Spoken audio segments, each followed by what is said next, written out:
whatever.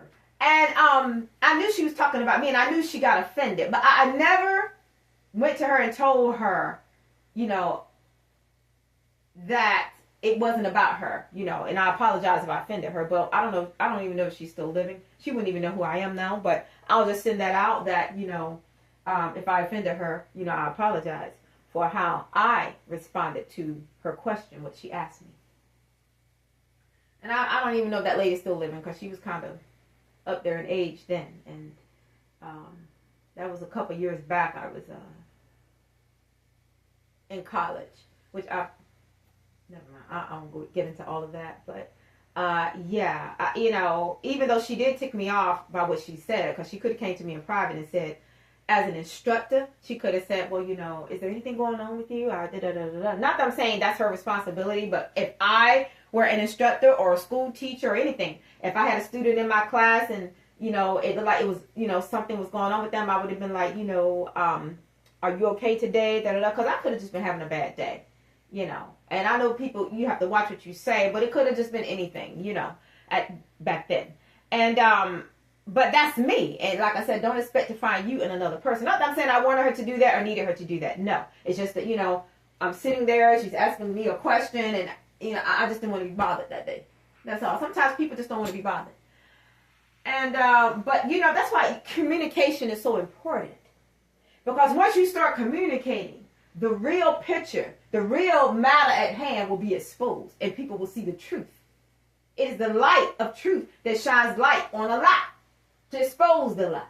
And I know that in the community that I grew up in, like I said, they were narcissistic. But they always wanted to paint me the villain, but I'm the one that don't associate with none of them. I remember one time pulling over to a local car wash, and there were some black guys standing out there, some black dudes. And as soon as I pulled my car up, all of them ducked down like they were afraid. You know how when a person pull up with a gun and the people duck down, that's what they did. See, that's how stupid they were and are. I don't know who the dudes were. They were Franklinton dudes, I'm sure. Because those, I'm not going to say they're the only ones that I've ever had problems with, because I've had run-ins with other dudes, but not like Franklinton. And I knew what they were doing, ducking down as if to say, well, did she pull up to shoot us? And I'm thinking, you idiots, I don't even know you. And that was a long time ago. So they would do stupid stuff like that. They're narcissists. They're narcissists. The only thing they do is speak lies and spread lies and try to make other people look bad. One of the reasons why, when I did decide, and I'll share this, when I did decide to go out, I made sure it won't nothing out of no Franklinton. But then again, you got to watch that, my brothers and my sisters.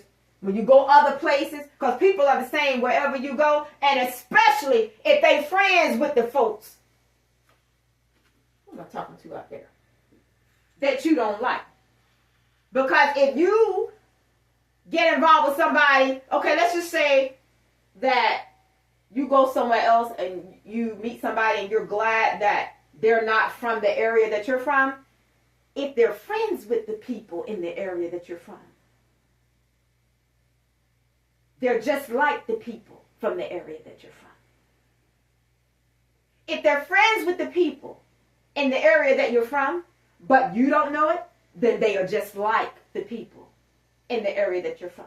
Because birds of a feather flock together. Two cannot walk together except they be agreed. And that's how the devil will get a lot of you. It is what you don't know that can hurt you.